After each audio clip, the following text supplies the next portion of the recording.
Before you start your first edit in Premiere Pro, watch this video. These 20 beginner tips will save you hours. When you cut a clip on the timeline and a gap appears, you don't have to manually drag the clip to close it. Simply click on the gap and press delete on your keyboard. It will close automatically. You can even make all your cuts first, then go to Sequence, Close Gap to remove all gaps at once. If you want to select all the cuts after a certain cut, you don't need to click each one manually. Just press A on your keyboard or choose the Track Select Forward tool. Then click on the cut. Everything ahead of that point will be selected, and if you want to do the opposite, press Shift plus A to switch to the Track Select Backward tool. Then click on the cut to select all the cuts behind it. Premiere Pro already has pre-configured workspaces for different tasks. So if you are cutting or trimming a video, select the editing workspace. If you want to do color correction, switch to the color workspace. And if you are editing a YouTube short or Instagram reel, choose vertical. Premiere Pro will automatically resize and adjust all the panels based on the task you are working on. Just like any other software, Premiere Pro can crash sometimes, and if you haven't saved your project, all your hard work can be lost. Before you start editing your first project, go to Edit, Preferences, Autosave. Enable Automatically Save Projects and set the interval to 5 minutes or whatever interval works best for you. When you are just starting out, you only need to memorize 5 basic keyboard shortcuts. V for the selection tool, so you can click and select things. C for the razor tool, to cut your clips. Spacebar to play and pause the preview. I and O to mark your in and out points. And lastly, the most basic but essential, Control or Command plus Z to undo. To make precise cuts, use the slider at the bottom of the timeline to expand or contract the timeline. Use the slider on the right side of the timeline to adjust the height of your layers. This makes tagged layers much easier to see and work with. To duplicate any clip or cut on the timeline, simply select it. Hold down the Alt key and drag it to another spot on the timeline.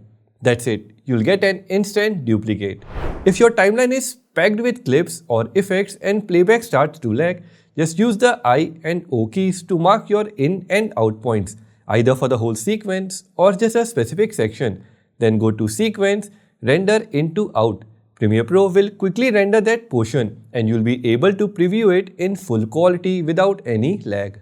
Always apply effects or color correction on an adjustment layer, not the clip.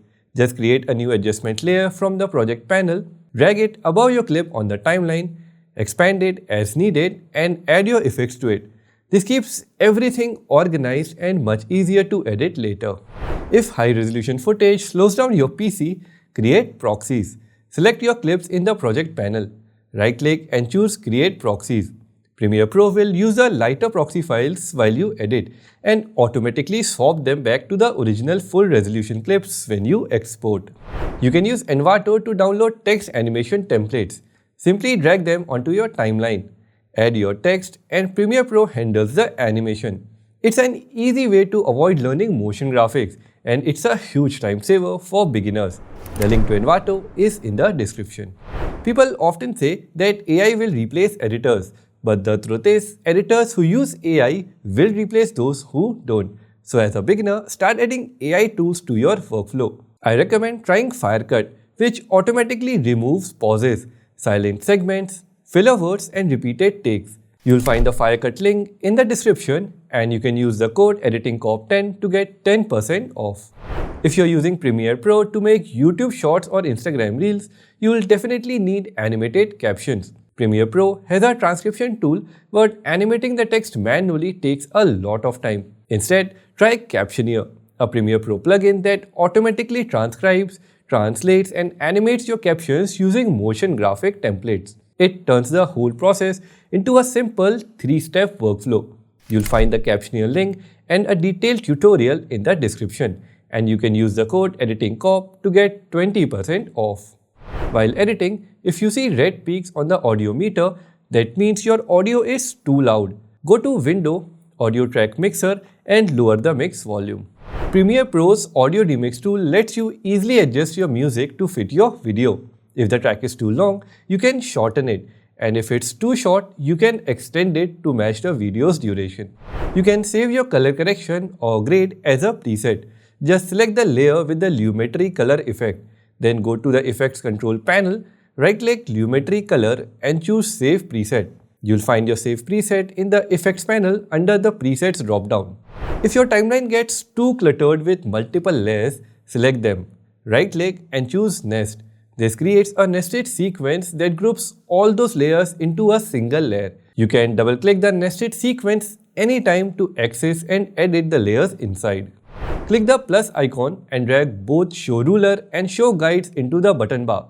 Now you can easily turn them on whenever you need, which makes aligning text and graphics much simpler.